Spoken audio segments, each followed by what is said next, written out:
রবিউল আউয়াল মাসে আমাদের নবীজি জন্মগ্রহণ করেছেন, এই জন্য এই মাসের বিশেষ কোনো ফজিলত আছে কিনা বা এই মাসের বিশেষ কোনো করণীয় আমল আছে কি নেই। রবিউল আউয়াল মাস শুরু হয়েছে। এ মাস আমাদের প্রিয় নবী সাল্লাল্লাহু আলাইহি সাল্লামের জন্ম এবং মৃত্যুর মাস। বিশুদ্ধ মত অনুযায়ী এই মাসেই তিনি জন্মগ্রহণ করেছেন এবং এই মাসেই তার মৃত্যু হয়েছে। তো সেই কারণে এই মাসটি বিশেষ তাৎপর্যপূর্ণ, সেটি বলবার অপেক্ষা রাখে না যে যে মাসে নবী সাল্লাল্লাহু আলাইহি সাল্লামের জন্ম এবং মৃত্যু হয়েছে সে মাসটি যে বিশেষ তাৎপর্য রাখে সেটি খুবই স্বাভাবিক, যে এটি গুরুত্বপূর্ণ মাস। কিন্তু এর বিশেষ কোনো ফজিলত, পৃথক অন্য মাসের থেকে এর আলাদা কোনো মর্যাদা এবং এই মাস উপলক্ষে বিশেষ কোনো করণীয় আমলের কথা কোরআন অথবা সুন্নাহ আমাদেরকে কোনোভাবেই নির্দেশ করেনি।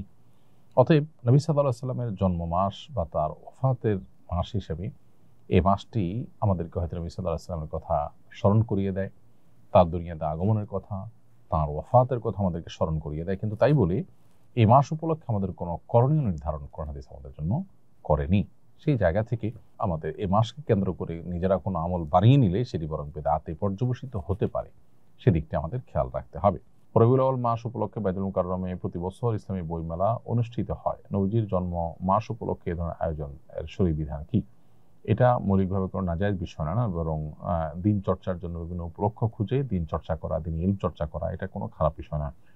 রবিউল আউয়াল উপলক্ষে কোনো ইবাদত উদ্ভাবন করা না যায়। বইমেলা এটা কোনো ইবাদত নয় যে এটাকে উদ্ভাবন করা হলো বা এটাকে আপনার পালন করা হলো, যেটা ইবাদত এর নামে করার কারণে সেটি বেদাতে পরিগণিত হবে, এরকম বিষয় নয়।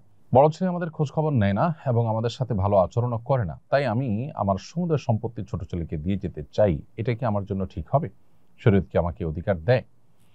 সন্তানদের মধ্যে যে সমতা বজায় রাখা সম্পদ দেওয়ার ক্ষেত্রে, এটা অনেক উলামা ইকরামের মধ্যে ওয়াজিব। কারণ নবী করিম সাল্লাল্লাহু আলাইহি ওয়াসাল্লাম এক সাহাবী এই ক্ষেত্রে যখন হেরফের করেছেন তাকে কিন্তু তিনি ভর্ৎসনা করেছেন এবং তিনি নির্দেশ করেছেন আ'দিলু বাইনা আওলাদিকুম ইত্তাকুল্লাহ ওয়া'দিলু বাইনা আওলাদিকুম, তোমরা আল্লাহকে ভয় করো এবং তোমাদের সন্তানদেরকে কিছু দেওয়ার ক্ষেত্রে তোমরা সমতা বজায় রাখো এবং ইনসাফ করো। এর বিপরীতে ফুকাহায়ে আহনাফের মতে এটি উত্তম, তবে ওয়াজিব বা ফরজ নয়।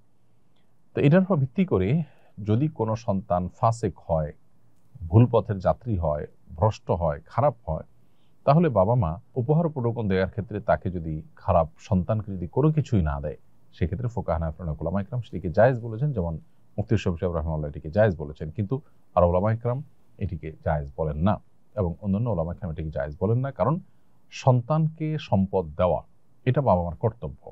আল্লাহ তাআলা যে হিস্সা ঠিক করে দিয়েছেন সেটা আল্লাহর দেওয়া নির্ধারণ, আল্লাহ ঠিক করে দিয়েছেন।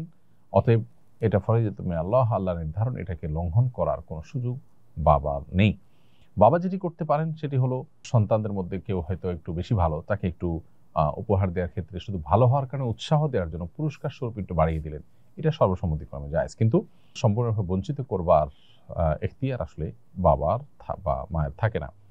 কারণ আল্লাহ এখানে নির্ধারণ করে দিয়েছেন, আল্লাহ তাআলা সম্পত্তি থেকে মাহরুম করবার অপশন রেখেছেন যদি কাফের হয়ে যায় সন্তান, মোরতাদ হয়ে যায় সেই ক্ষেত্রে। তা না হলে আল্লাহ তাআলা সে অপশন কিন্তু রাখেননি।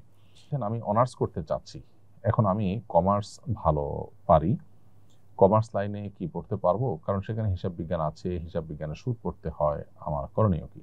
আমি এই পড়া শেষে কি হালাল চাকরি করতে পারবো? ভাই ইমরান, এই পড়া শেষে আপনি হালাল চাকরি করতে পারবেন, সেটা সন্দেহভাবে আপনার জন্য জায়েজ হবে।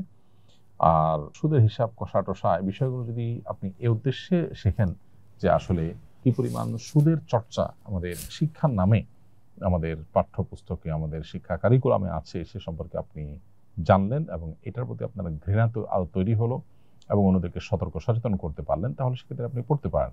যদি আপনার উদ্দেশ্য হয় যে এটা শিখে আপনি সুদী প্রতিষ্ঠানে চাকরি করবেন, তাহলে সেটা আপনার জন্য নাজায়েজ হবে এবং গুনাহের কাজ হবে।